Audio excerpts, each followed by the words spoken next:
الحمد لله نحمده ونستعينه ونستغفره ونؤمن به ونتوكل عليه ونعوذ بالله من شرور أنفسنا ومن سيئات أعمالنا من يهد الله فلا مضل له ومن يضلل فلا هادي له أشهد أن لا إله إلا الله وحده لا شريك له وأشهد أن سيدنا ونبينا ومولانا محمدا عبده ورسوله أرسله ربه بالحق بشيرا ونذيرا وداعيا إلى الله بإذنه وسراجا منيرا صلى الله تعالى عليه وعلى آله وصحبه وبارك وسلم تسليما كثيرا. أما بعد، فأعوذ بالله من الشيطان الرجيم. بسم الله الرحمن الرحيم. قل لا أسألكم عليه أجرا إلا المودة في القربى. وقال النبي صلى الله عليه وسلم: إن الله يختارني واختار لي أصحابه فجعل لي منهم وزراء وأنصارا وأسحارا فمن سبهم فعليه لعنة الله والملائكة والناس أجمعين لا يقبل منه صرف ولا عدل يوم القيامة. கணியத்திற்குரிய அல்லாஹ் நல்லடியார்களே, கடந்த வாரம் ஷியாக்கள் யார் என்பதை குறித்து நாம் சில கருத்துக்களை சொல்லியிருந்தோம். அதனுடைய தொடர்ச்சியிலே நாம் இன்றைக்கு 2 விஷயங்களை புரிந்து கொள்ள கடமைப்பட்டிருக்கிறோம். ஒன்று, நபி ஸல்லல்லாஹு அலைஹி வஸல்லம் அவர்களுடைய தோழர்களுடைய கண்ணியம். இரண்டாவது, பெருமானார் ஸல்லல்லாஹு அலைஹி வஸல்லம் அவர்களுடைய குடும்பத்தார் அஹ்லுல் பைத்துடைய கண்ணியம். இந்த இரண்டையுமே மிகச்சரியாக புரிந்து கொள்ளும் போதுதான் நாம் தெளிவான கோட்பாட்டில் இருக்க முடியும். இந்த ரெண்டில் எதில் ஒன்றில் சின்ன ஒரு தடுமாற்றம் ஏற்பட்டாலும் நாம் கொள்கை சீரழிந்தவர்களாக ஆகிவிடுவோம். ரசூல் ஸல்லல்லாஹு அலைஹி வஸல்லம் தோழர்களுடைய கண்ணியம், இரண்டாவது அஹ்லுல் பைத்துடைய கண்ணியம். இன்றைக்கு அது ஒரு பொருத்தமாகவும் இருக்கிறது. நாளை மறுநாள் ஆஷூராவுடைய நாள், முஹர்ரம் 10வது நாள். அன்றைய தினத்தை வழிகட்ட ஷியா பிரிவினர் இஸ்லாமிய கோட்பாடுகளுக்கு முற்றிலும் எதிராக அதை எப்படி கொண்டாடுகிறார்கள் அல்லது அதை துயர நாளாக கடைபிடிக்கிறார்கள் என்பதை நாம் அறிவோம். எல்லா செய்திகளையும் நாம் பார்க்கிறோம். ஒரு பக்கம் நாம் சையதுனா ஹுசைன் ரலியல்லாஹு அன்ஹு அவர்கள், அந்த கர்பலாவுடைய நிகழ்வு, நாம் பெறுகிற படிப்பினை என்ன, அஹ்லுல் பைத்தை நாம் எப்படி நேசிக்க வேண்டும், சஹாபாக்களை எப்படி நேசிக்கணும், இந்த ரெண்டையுமே நாம் சற்று தெளிவாக புரிந்து கொள்ள வேண்டும். கொள்கைகள் மிக தெளிவாக புரியணும். ஜும்மா பயானில் கொள்கைகளையும் பேசப்படணும். நான் எனது மாணவர்களுக்கு சொல்லுவதும் அதுதான். ஜும்மா பயானில் அகீதா கொள்கையை பேசுங்க, ஜும்மா பயானில் சட்டங்களை பேசுங்க. ஜும்மா பயான் என்பது காரசாரமான அப்போதைய தலைப்பை மட்டும் பேசி மக்களுடைய பாராட்டுகளை வாங்குவதல்ல. ஏன்னா இன்றைக்கு கொள்கை குழப்பமான காலம். இந்த ஊடகங்கள், இணையதளங்கள் வந்த பிறகு மக்களிடையே நச்சுக்கருத்துக்கள் பலவிதமாக பரப்பப்படுது. அதனால தான் நாம் இன்றைக்கு தெளிவான கொள்கையை வழங்கணும். நாம் அஹ்லு சுன்னா வல் ஜமாஅ என்று சொல்கிறோம். அஹ்லு சுன்னா என்றால் என்ன? நம்முடைய கொள்கைகள், நம்முடைய சட்டங்கள் எல்லாமே குர்ஆனிலிருந்தும் ஹதீஸிலிருந்தும் பெறப்பட்டது. நாம் குர்ஆனை ஏற்கிறோம், அந்த குர்ஆனுக்கு விளக்கமான ஹதீஸுகளை ஏற்கிறோம். ஹதீஸுகளை ஏற்போன்றா அதுக்கு பேர் தான் சுன்னா. அஹ்லு சுன்னான்னு நம்ம எல்லா ஹதீஸையும் ஏற்போம். வழிகட்ட ஃபிர்காக்களை போல அல்ல. ஷியாக்கள் எல்லா ஹதீஸையும் ஏற்க மாட்டாங்க, எல்லா சஹாபாக்களையும் ஏற்றுக்க மாட்டாங்க. அப்போ நாம் எல்லா சஹாபாக்கள் அறிவிக்கிற ஹதீஸுகளை ஏற்கிறோம். அதனால் நாம் அஹ்லு சுன்னா வல் ஜமாஅ என்று சொன்னால் குர்ஆனுக்கும் ஹதீஸுக்கும் சஹாபாக்கள் தருகிற விளக்கம், சஹாபாக்கள் தருகிற விளக்கம், சஹாபாக்களுடைய மாணவர்கள் தாபியீன்கள் தருகிற விளக்கம், அவர்களுடைய மாணவர்கள் தபூ தாபியீன்கள், இவர்கள் தருகிற விளக்கத்தின் அடிப்படையில் யாரெல்லாம் செல்கிறார்களோ அவர்கள் எல்லாம் அஹ்லு சுன்னத்தி வல் ஜமாஅ. இதான் அர்த்தம். குர்ஆனை ஏற்கணும், ஹதீஸை ஏற்கணும், சஹாபாக்கள் தருகிற விளக்கம். குர்ஆன் ஆயத்திற்கு அந்த சஹாபாக்களிடமிருந்து கற்று வந்த மாணவர்கள் தாபியீன்கள், அவர்களிடமிருந்து கற்றவர்கள் தபூ தாபியீன்கள். இந்த விளக்கத்தை ஏற்பவர்கள் தான் அஹ்லுஸ் சுன்னத்தி வல் ஜமாஅ. இன்னைக்கு அஹ்லு சுன்னத் வல் ஜமாஅல 4 மதுஹப் இருக்குது. இந்த 4 மதுஹபுமே இந்த அடிப்படையில் வந்தது தான். சஹாபாக்கள், தாபிஈன்கள், தபுத் தாபிஈன்கள். ரசூல் ஸல்லல்லாஹு அலைஹி வஸல்லம் சிறந்த காலம் என்று ஒரு 3 காலத்தை சொன்னாங்க. அந்த 3 காலத்துக்குள் நிலைப்பற்ற எல்லாமே சத்தியம். அந்த 3 காலங்களுக்குள் வந்தது தான் அஹ்லு சுன்னத் வல் ஜமாஅ. இதுக்கு இவ்வளவுதான் விளக்கம். இதுல நடைமுறையில சில சம்பிரதாயத்தை எல்லாம் சேர்த்துக்கிட்டாங்க. சுன்னத் ஜமாஅத்னா நீ ஃபாத்தியா ஓதணும், மௌலிது ஓதணும், அதெல்லாம் செய்வதும் செய்யாமல் இருப்பதும் அவரவர் விருப்பம். தெளிவா நான் சொல்றேன். அதெல்லாம் செய்யறவங்களை நான் வழிகேடர்னு சொல்ல மாட்டேன். அதெல்லாம் அந்தந்த பகுதியில் அந்தந்த காலத்தில் வந்த பழக்க வழக்கங்கள், அவ்வளவுதான். அதுக்கும் சுன்னத் ஜமாஅத்துக்கும் சம்பந்தம் இல்லை. சுன்னத் ஜமாஅத் என்றால், அஹ்லு சுன்னத் வல் ஜமாஅத் என்றால் இதுதான். அந்த காலத்தில் ஹதீஸை ஏற்க மாட்டோம் என்று ஹாரிஜியாக்கள் சொன்னாங்க. நாம சொன்னா ஹதீஸை ஏற்போம். சஹாபாக்களை ஏற்க மாட்டோம் என்று ஷியாக்கள் சொன்னாங்க. நாம சொன்னோம் சஹாபாக்களை ஏற்போம். இந்த ரெண்டையும் ஏற்பவர்கள் எல்லாம் அஹ்லு சுன்னத்தி வல் ஜமாஅ. சுருக்கமா இந்த கொள்கையை மனதில் பதிய வைங்க. இதுதான் அடிப்படை. இதை ஏற்றுக்கொண்டா எல்லாமே வந்துடும், எல்லாம் இதற்கு கீழே வந்துடும். நான் அதற்குள் போக விரும்பல. அருமையானவர்களே, பெருமானார் ஸல்லல்லாஹு அலைஹி வஸல்லமுடைய தோழர்களுடைய சிறப்புகளை பல ஜும்மாக்களாக நாம் பயான் செய்யலாம். அவங்க அல்லாஹ்வால் தேர்ந்தெடுக்கப்பட்டவர்கள், சஹாபா பெருமக்கள். பெருமானார் ஸல்லல்லாஹு அலைஹி வஸல்லம் சொன்னாங்க, இன்னல்லாஹ யக்தாரனி, அல்லாஹ் என்னை நபியாக தேர்வு செய்தான். வக்தார் அலி அஸ்ஹாபன், எனக்கென்று தோழர்களையும் அவனே தேர்வு செய்தான். என் தோழர்களில் சிலரை எனது உதவியாளர்களாக, என் தோழர்களில் சிலரை எனக்கு உதவி புரியக்கூடியவர்களாக, சிலரை எனக்கு சம்பந்திகளாக, என்னோடு திருமண உறவு வைத்துக் கொள்பவர்களாக அல்லாஹ் ஆக்கினான். என் தோழர்களை யார் திட்டுவானோ அவன் மீது அல்லாஹ்வுடைய சாபம், மலக்குகளுடைய சாபம், மனிதர்களுடைய சாபம் உண்டாகுக. அவனுடைய ஃபர்லான நஃபிலான எந்த வணக்கமும் கியாம நாளில் ஏற்கப்படாதுன்னு சொன்னான்.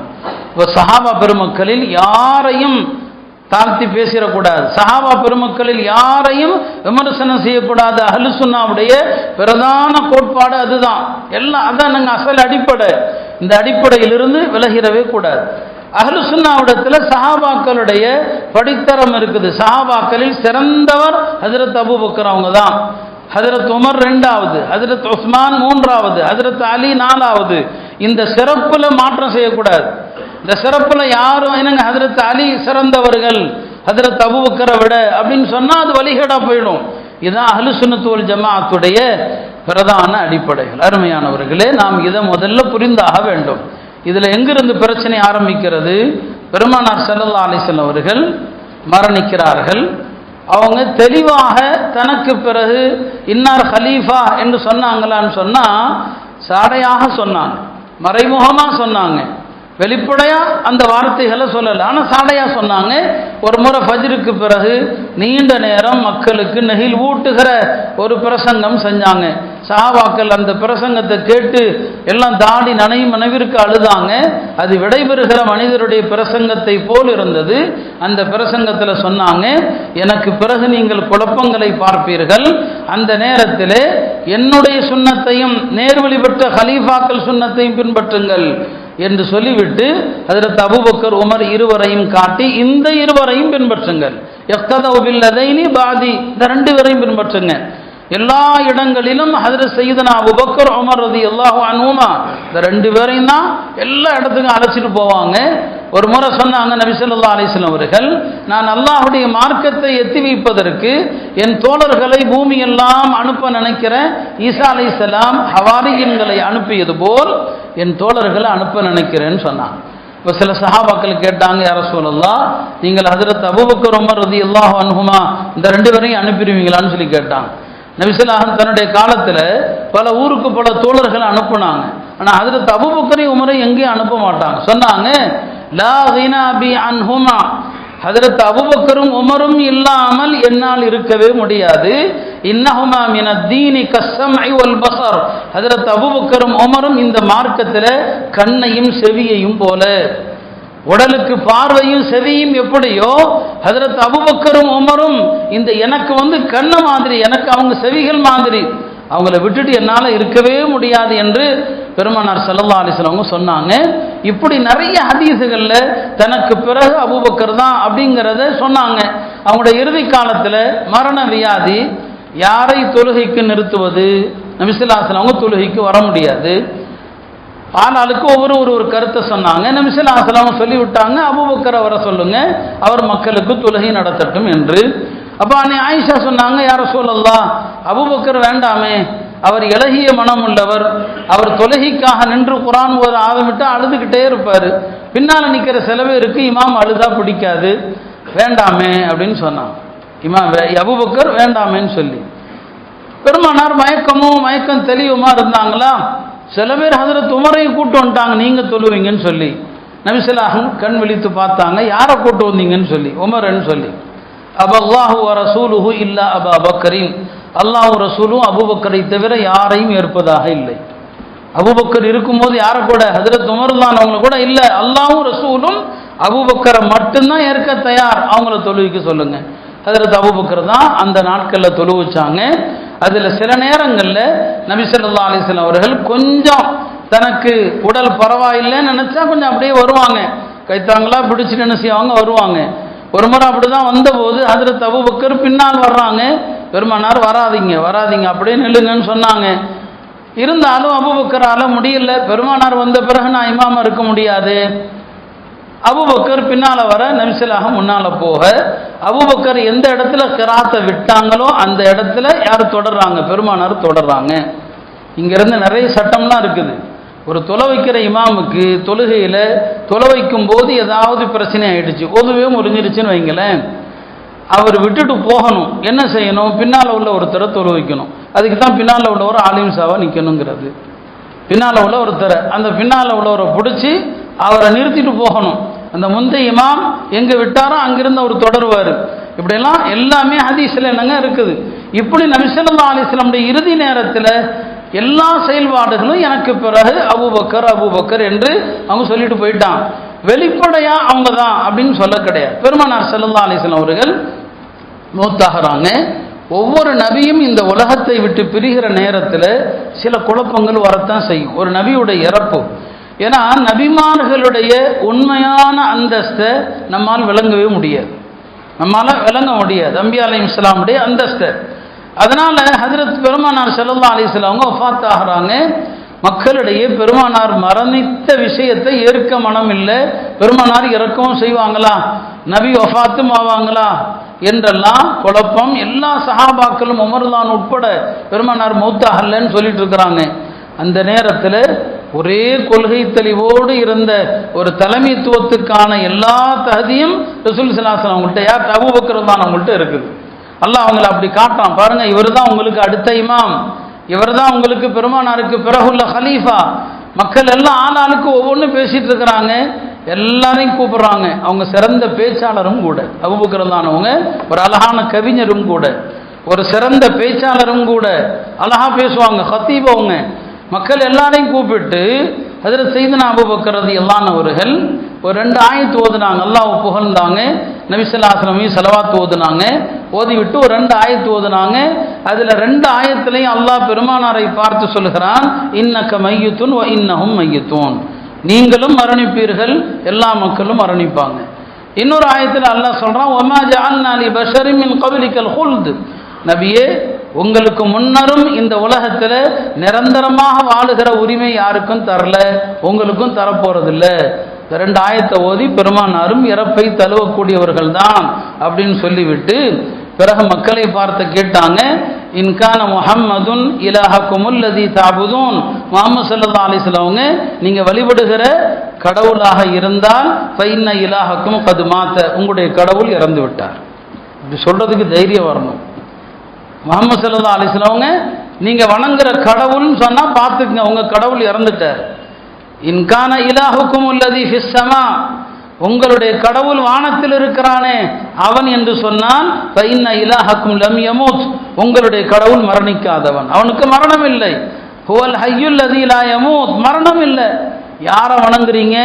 அப்படின்னு கேட்டுவிட்டு கடைசியா ஒரு வசனத்தை ஓதுனாங்க, ஒமா முஹம்மதுன் இல்லா ரசூல், முஹம்மது ஸல்லல்லாஹு அலைஹி வஸல்லம் அவர்கள் அல்லாஹ்வுடைய தூதரே தவிர வேறில்லை. கத் ஹலத் மின் கப்லிஹி ருசுல், அந்த எல்லா நபிமார்களும் வந்தாங்க, இறந்துட்டாங்க. இந்த நபி இறந்துட்டா நீங்க பழைய மார்க்கத்துக்கே திரும்பி போயிருவீங்களான்னு அல்லாஹ் கேட்குறான். அப்பதான் சஹாபாக்கள் சொல்றாங்க, எங்க கண் முன்னால ஒரு பெரிய திரை போட்ட மாதிரி இருந்துச்சு. ஹஜ்ரத் அபூபக்கருடைய இந்த உரை அந்த திரையை நீக்கி எங்களுக்கு வெளிச்சத்தை கொடுத்ததுன்னு சொன்னாங்க.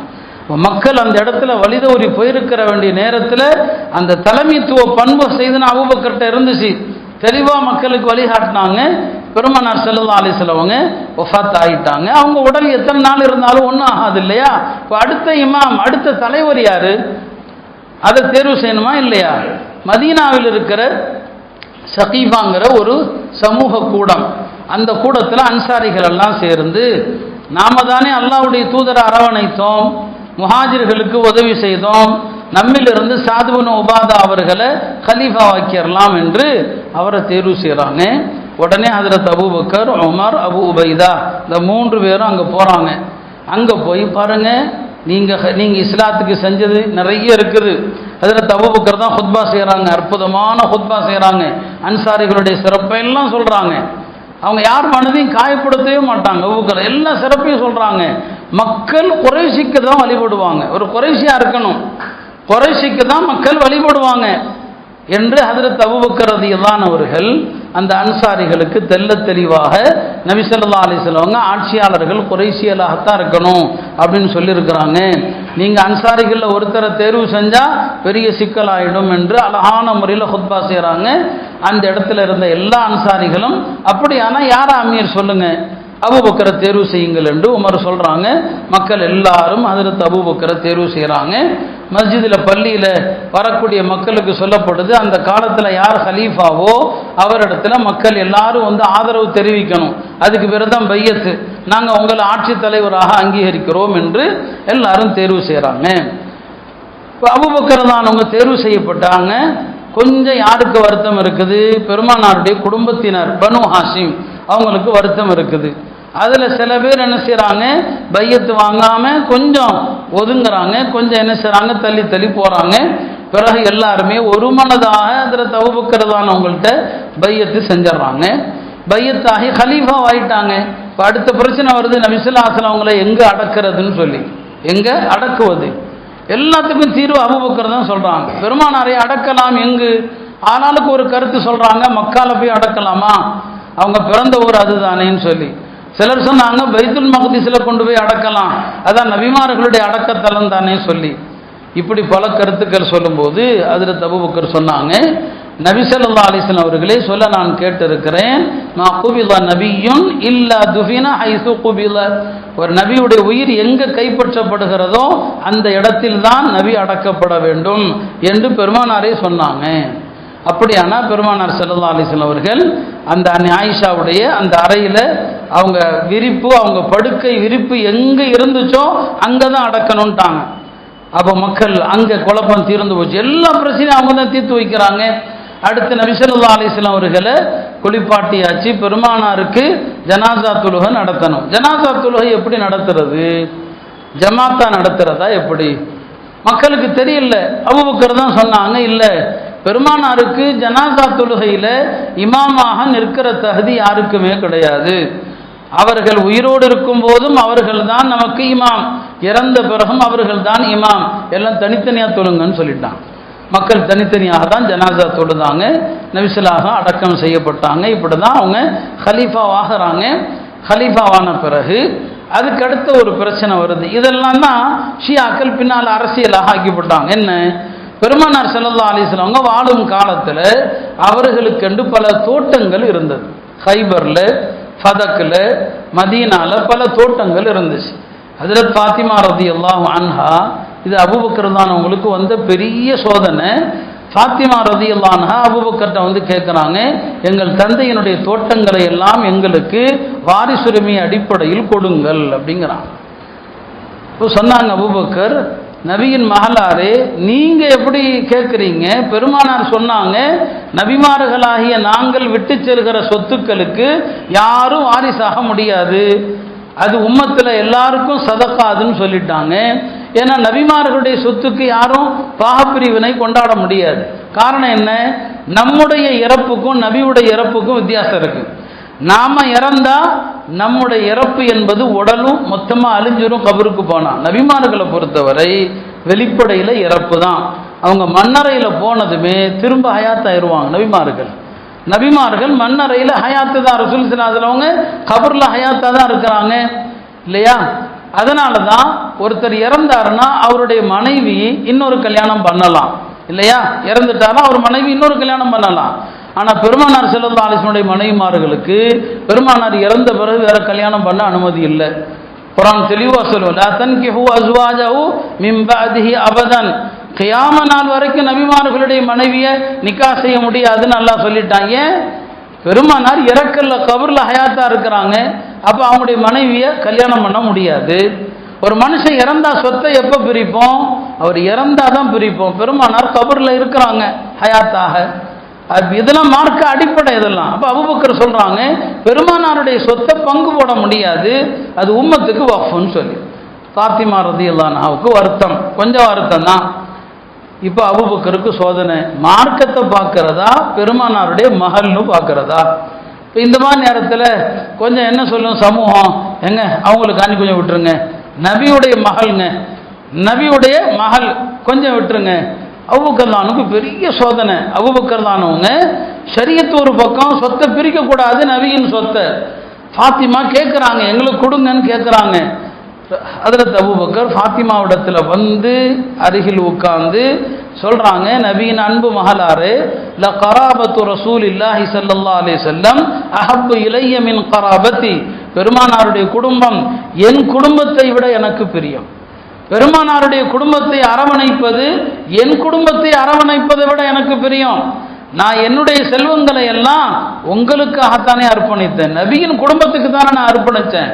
பெருமானாருடைய சொத்தை நான் என்ன செய்ய போறேன் இல்லையா? ஒரு மனுஷன் இன்னொருத்தருடைய சொத்தை கொடுக்காம இருக்கிறான்னு என்ன அர்த்தம்? அவன் ஆட்டையை போட்டு அனுபவிக்கிறான்னு அர்த்தம். அபூபக்கர் கேட்குறாங்க, நான் உங்க சொத்தை என்ன செய்ய போறேன்? அபூபக்கர் அப்படியே வாழ்ந்தாங்க, அந்த சொத்தை தான் பிள்ளைகளுக்காக பிரிச்சு கொடுத்தாங்க. அல்லாஹ் அக்பர், எவ்வளவு பேணுதலா வாழ்ந்தாங்க. நான் என்ன செய்ய போறேன்? அல்லாஹ்வுடைய தூதர் சொல்லிட்டாங்க, எங்க சொத்துக்களை பிரிக்க முடியாது, உம்மத்துக்கு அதுன்னு சொல்லி. உங்களுக்கு தராம நான் யாருக்கு தருவேன்?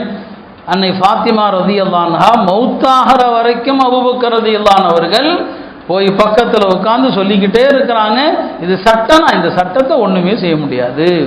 அப்ப சோதனை எப்படி வேணாலும் வரலாம். அப்ப இங்க ஃபாத்திமா ரலியல்லாஹு அன்ஹா அவங்களுடைய கொஞ்சம் வருத்தம், அந்த தோட்டங்களை தமக்கு தரவில்லை என்று. அபூபக்கர் தானு சட்டத்தை பார்த்தாங்க, நான் உயிரோடு இருக்கிற போதே மார்க்கத்தில் குறை வந்துடக்கூடாது. அயுன்கசுத்தீன் வஅன ஹை, நான் ஹயாத்தா இருக்கும்போது எப்படி இந்த மார்க்கம் குறையலாம்? நபி ஸல்லல்லாஹு அலைஹி வஸல்லம் இருந்தாலும் தர முடியாதுன்னு சொன்னான். இதாங்க இந்த ரெண்டு விஷயம், ஹலீஃபா தேர்வு, இந்த ஃபதக்குங்கிற நிலங்கள், இந்த ரெண்டு தான் பின்னால ஷியாக்கள் அதை வச்சு பெரிய அரசியலாக்கி ஹஜ்ரத் அபூபக்கர் துரோகம் பண்ணிட்டாங்க, அவங்க துரோகம் பண்ணிட்டாங்க, இவங்க துரோகம் பண்ணிட்டாங்க. அபூபக்கர் தான் அவர்கள் எப்படி துரோகம் பண்ண முடியும்? எல்லா சஹாபாக்களும் பார்த்துக்கிட்டா இருப்பாங்க. மதீனாவில் 10,000 சஹாபாக்கள் இருந்தாங்க. பெருமானாருடைய மகளுக்கு அநீதி இழைக்க முடியுமா? யாராவது அநீதி இழைக்க முடியுமா என்ன? இதுதான் நடந்துச்சு.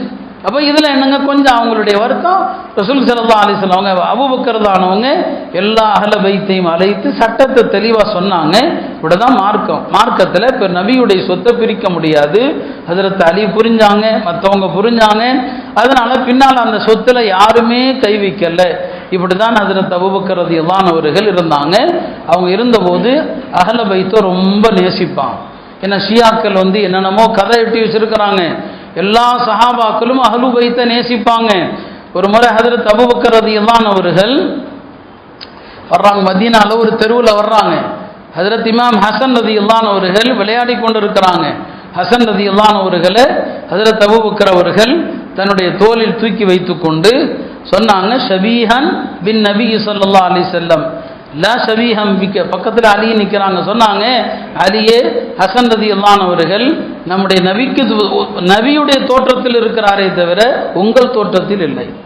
யாரை பார்த்து? அலியை பார்த்து சொன்னாங்க. ஹசன் ரலியல்லாஹு அன்ஹு அவங்கள சொன்னாங்க, நம்முடைய நபியை போல இருக்கிறாங்க. நபின்னா ஹசன் ரலியல்லாஹு அன்ஹுடைய முகம் பெருமானாருடைய முகத்தை போல தான் இருக்கும். ஹசன் ரதியல்லானுடைய முகம் நபி முகத்தை போல இருக்கும். ஹுசைன் ரதியல்லான் அவர்கள் மார்பிலிருந்து கால் வரைக்கும் பெருமானாரை போல இருப்பாங்க. அப்ப ஹஜ்ரத் அபூபக்கர் சொன்னாங்க, ஷபீஹம் பின் நபி லா ஷபீஹம் பிக்க, அலிய உம்மை போல் இல்லை, எங்கள் நபியை போல இருக்கிறாங்கன்னு சொல்லி. அந்த அளவுக்கு ஹஜ்ரத் ஹசன் ஹுசைனின் மீது அவ்வளவு பிரியமாக அஹ்ல பைத் அவ்வளவு நேசிப்பாங்க. பைத்துல் மாலுடைய செல்வத்தில் முதலிடம் யாருக்குன்னு சொன்னா சையதா ஃபாத்திமா, ஹசன் ஹுசைன், இவங்களுக்கு தான் முதலிடம். பெருமானார் ஸல்லல்லாஹு அலைஹி வஸல்லம் குடும்பத்துக்கு தான் முதலிடம், அதுக்கப்புறம் தான் மற்றவங்களுக்கு கொடுப்பாங்க. இப்படித்தான் ஹஜ்ரத் அபூபக்கரும் இருந்தாங்க, அவங்களுக்கு பிறகு ஹஜ்ரத் உமரும் இருந்தாங்க. உமர் எப்படி ஹலீஃபாவானாங்க அதை அடுத்த வாரம் சொல்லுவோம் இன்ஷா அல்லாஹ். உமர் ரலியல்லாஹு அவர்கள் ஒரு முறை அவங்க பைத்துல் மாலில் யாராருக்கு உதவி எவ்வளவு செய்ய வேண்டும் என்று ஒரு என்ன செய்யறாங்க, சஹாபாக்களை பிரிக்கிறாங்க ஒரு ஏட்டில். அதுல முதல்ல யார் பேர் தெரியுமா? ஹஜ்ரத் இமாம் ஹசன் ஹுசைன், அவங்க பேர் தான் ஃபர்ஸ்ட். அப்ப அந்த உதவித்தொகை கொடுக்குற நாள் வருது. ஹசன் ஹுசைனுக்கு 1000 திரகம் கொடுக்குறாங்க, தன்னுடைய மகனுக்கு கம்மியாக கொடுக்குறாங்க. இப்னு உமர் கேட்குறாங்க, உமர் அவர்களே எனக்கு கம்மி, ஹசன் ஹுசைனுக்கு அதிகமாக கொடுக்குறீங்களேன்னு சொல்லி. ஹஜ்ரத் உமர் என்ன சொன்னாங்க தெரியுமா?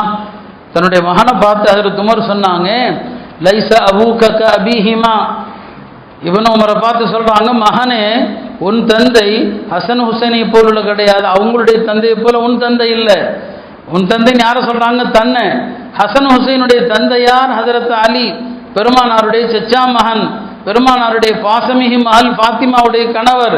உன்னுடைய தந்தை அவருடைய தந்தையை போல கிடையாது, உன்னுடைய பாட்டனார் அவர்களுடைய பாட்டனாரை போல் கிடையாது என்று உமர்தானும் ஒரு நீண்ட பிரசங்கமே செய்கிறாங்க.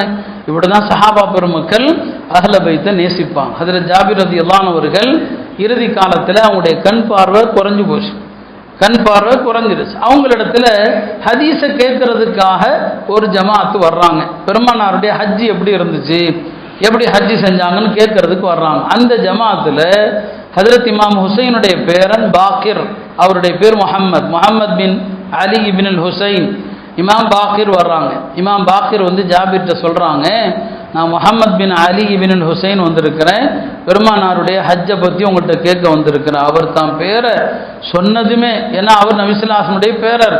உடனே ஜாபிர் ரலியல்லாஹு அவர்கள் அவரை பக்கத்தில் அழைத்து, மர்ஹபம் பிக்க யப்ன அம்மி, அருமை மகனே உன்னை வரவேற்கிறேன் என்று சொல்லி அவருடைய சட்ட பொட்டானை எல்லாம் பட்டனை கலட்டி அவருடைய மார்புல பாசத்தோடு தடவி கொடுக்குறாங்க.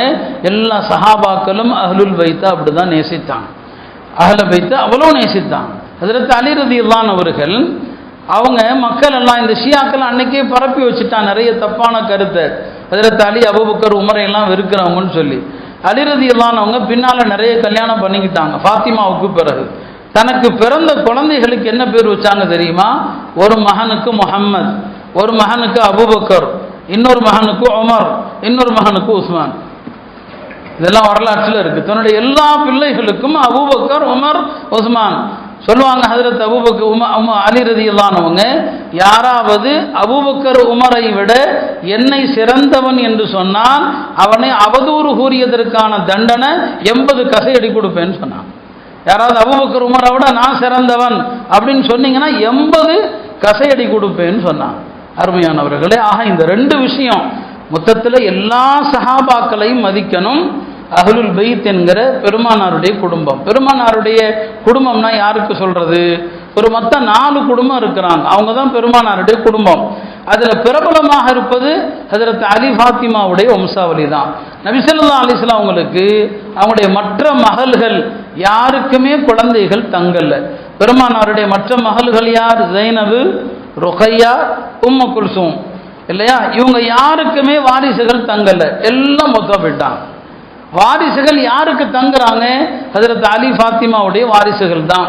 இதை நபி ஸல்லல்லாஹு அலைஹி வஸல்லம் சொன்னாங்க, இந்த உலகத்தில் உள்ள எல்லாருடைய சொந்தங்களும் அறுபட்டு போயிடும் என்னுடைய சொந்தத்தை தவிர.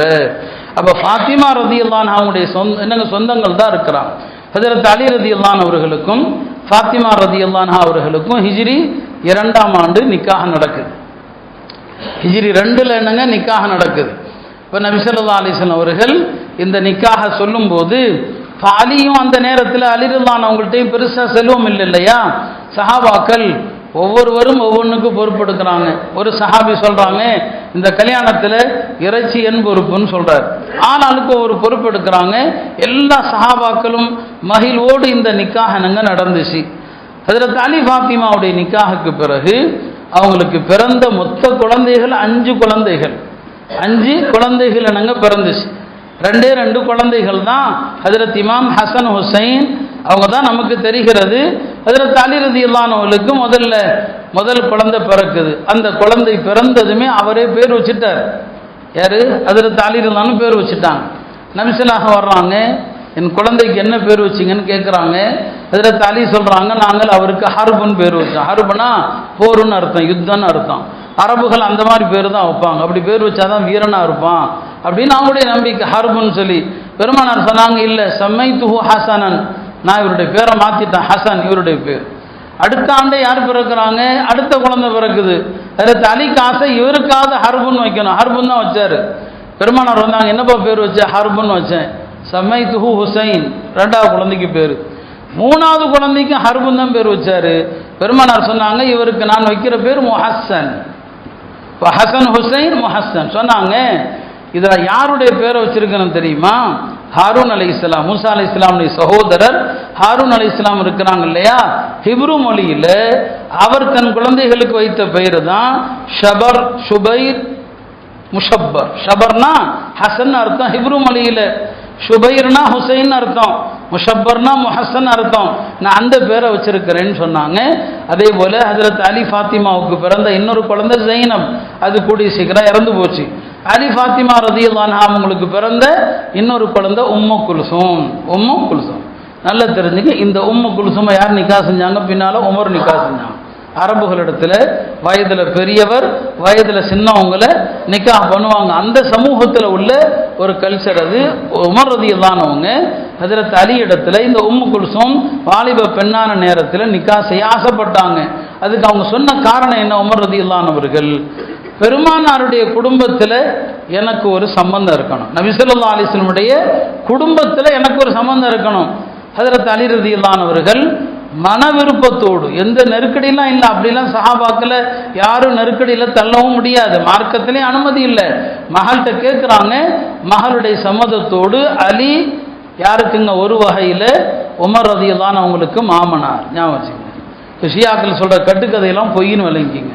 அலி ரலியல்லாஹு அன்ஹு அவர்கள் மகளை யாருக்கு நிக்கா செஞ்சு கொடுக்குறாங்க?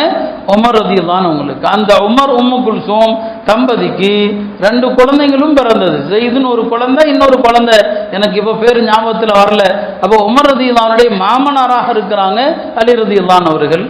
பின்னாளிலும் அஹ்லுல் பைத், நம்ம யார் அஹ்ல பைத்துன்னு சொல்கிறோமோ அவர்கள் அபூபக்கர் உமர் ரலியல்லாஹு அன்ஹுடைய குடும்பத்தில் சம்பந்தம் வச்சுக்கிட்டே தான் இருந்தாங்க. ஏன்னா இந்த ஷியாக்கள் சொல்றது பொய்யாக்குறதுக்காக, நாங்கள் அவங்கள நேசிக்கிறோன்னு காட்டுறதுக்காக இப்போ அலி ரலியல்லாஹு அன்ஹுடைய மகளை ஹஜ்ரத் உமர் ரலியல்லாஹு அன்ஹு நிக்காஹ் செய்கிறாங்க.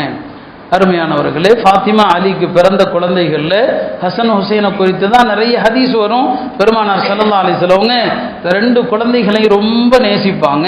ஒரு நாள் நபி ஸல்லல்லாஹு அலைஹி வஸல்லம் அந்த 2 குழந்தைகளையும் முதுகலை ஏற்றிக்கிட்டாங்க. 2 பேரும் உட்கார்ந்துருக்கிறாங்க பெருமானார் மேலே. நபி ஸல்லல்லாஹு பாசத்தோடு சொன்னாங்க, நிஅமல் ஜமலு ஜமலுக்குமா, ஒட்டகத்தில் சிறந்த ஒட்டகம் நீங்கள் ஏறி இருக்கிற ஒட்டகம் தான். ஒன்னிஅமல் இத்லானி அன்துமா, ஒட்டகத்தில் ஏறி உட்கார்ந்து இருக்கக்கூடியவர்களில் நீங்க தான் சிறந்தவர்கள். தன்னை ஒட்டகங்கிறாங்க. அப்போ நீங்க உட்கார்ந்துருக்கிற ஒட்டகம் தான் சிறந்த ஒட்டகம்.